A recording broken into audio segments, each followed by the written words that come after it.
അങ്ങെപ്പോലെൻ ദൈവമേ ആരുള്ളിലോകേ, അങ്ങിലല്ലാതെ വേറെയില്ലെന്നാശ്രയം.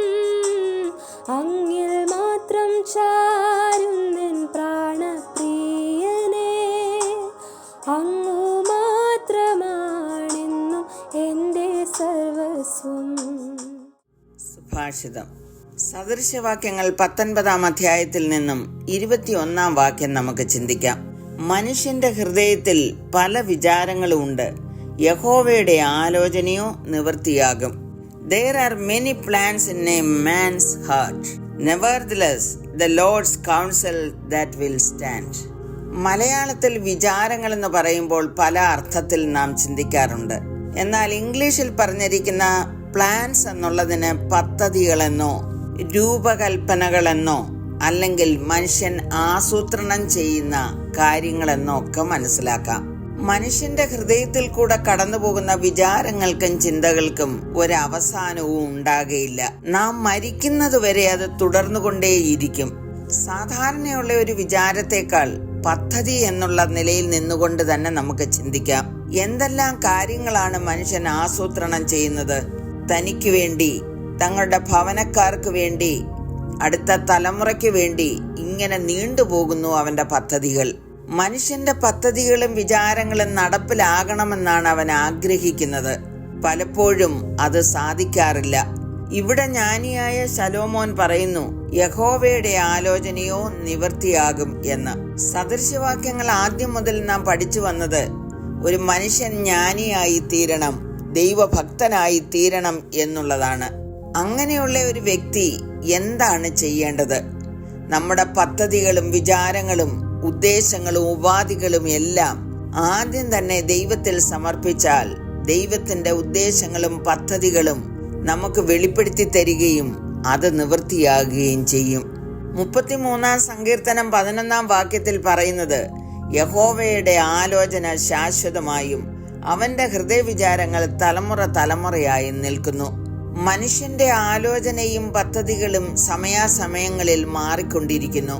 എന്നാൽ ദൈവത്തിൽ ആശ്രയിക്കുന്ന ഒരു വ്യക്തി ദൈവത്തിന്റെ പ്ലാനും പദ്ധതിയും നാം മനസ്സിലാക്കിയാൽ അതിൽ ഉറച്ചു നിൽക്കുവാനും അന്ത്യം വിജയകരമായി തീരുവാനും ഇടയായി തീരും.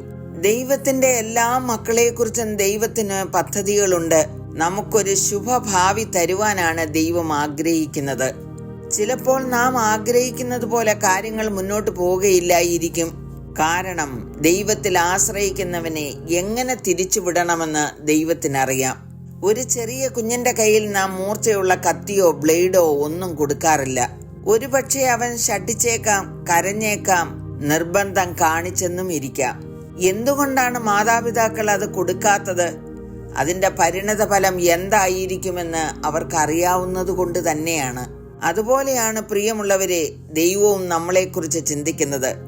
ചില മനുഷ്യന്റെ ഹൃദയപ്രകാരമുള്ള പദ്ധതികൾ ആസൂത്രണം ചെയ്യുവാൻ അനുവദിച്ചാൽ അതിന്റെ പരിണിത ഫലം എന്താണെന്ന് ദൈവത്തിന് അറിയാം. യഹോവയുടെ വാക്ക് കേൾക്കൂ, നിങ്ങൾ പ്രത്യാശിക്കുന്ന ശുഭഭാവി വരുവാൻ തക്കവണ്ണം ഞാൻ നിങ്ങളെക്കുറിച്ച് നിരൂപിക്കുന്ന നിരൂപണങ്ങൾ ഇന്നവ എന്ന് ഞാൻ അറിയുന്നു. അവ തിന്മയ്ക്കല്ല നന്മയ്ക്കത്രയുള്ള നിരൂപണങ്ങൾ എന്ന് യഹോവയുടെ അരുളപ്പാട്.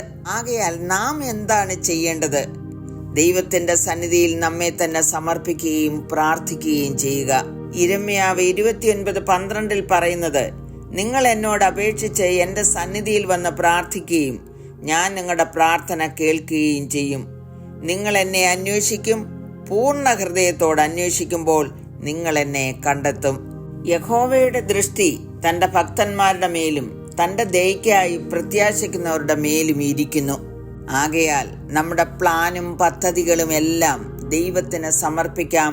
ദൈവത്തിന്റെ ഉദ്ദേശങ്ങൾ സാധിക്കട്ടെ, അത് നമുക്ക് അനുഗ്രഹമായി തീരും. പ്രാർത്ഥിക്കാം. കരുണയുള്ള പിതാവേ, ഞങ്ങളെ തന്നെ സമർപ്പിക്കുന്നു, ഞങ്ങളുടെ പദ്ധതികളെയും. അവിടുത്തെ ആലോചന ഞങ്ങളിൽ നിവൃത്തിയാകുവാൻ കൃപ ചെയ്യണമേ എന്ന് യേശുക്രിസ്തുവിന്റെ നാമത്തിൽ അപേക്ഷിക്കുന്നു. കേൾക്കണമേ. ആമേൻ. എന്നെ മുറ്റുമായി ഞാൻ സമർപ്പിക്കുന്നേ, നിൻ വചനത്താൽ എന്നെ കഴുകണമേ. നിന്റെ ഹിതം പോലെന്നെ നടത്തേണമേ. ശുദ്ധ